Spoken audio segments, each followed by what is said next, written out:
area is marking 42 years since the Skyway Bridge disaster. It was on May 9th, 1980 that a nearly 20,000-ton freighter got blown off course by a violent storm and slammed into the bridge during the morning rush hour.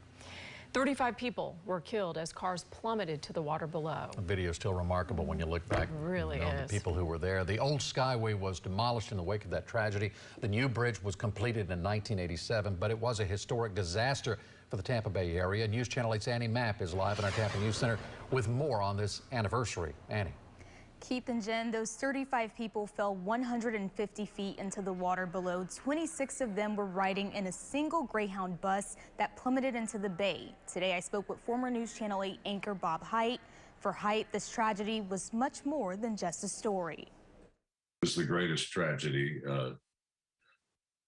in my time in Tampa Bay. Former News Channel 8 anchor Bob Haidt was on his way to work the morning of May 9th, 1980, when he heard the news of the Sunshine Skyway collapse on the radio. As he drove, the first fatality was announced. Haidt had no idea it was his dear friend and neighbor. I lost a very, very good friend, Mike Curtin, who lived down the street from me. I knew he worked for Greyhound, but I didn't know he was a bus driver. Curtin died in the collapse along with 25 bus passengers. Haidt remembers watching crews pulling the victims from the bay. Those gentlemen were diving back and forth to the bus, bringing up the victims. And I just, the immediate response to help, initially to help, and then sadly to recover. I remember that. That sticks in my mind. Jim Jacobson is responsible for the safe operation of bridges in Florida. He says changes were made to the new Skyway to prevent another tragedy. The old channel was 800 feet wide. The new channel between the piers is 1,200 feet wide, so half again as wide.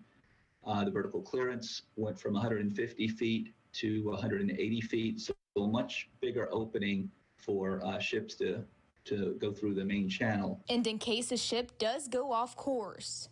The main columns are protected by massive granite rock islands that go down to the seabed, come above the surface and protect it. Haidt wishes the bridge had those features when his friend drove it that stormy Friday morning. When the Skyway Bridge went down, the whole community was equally shaken by that and couldn't believe it could have happened.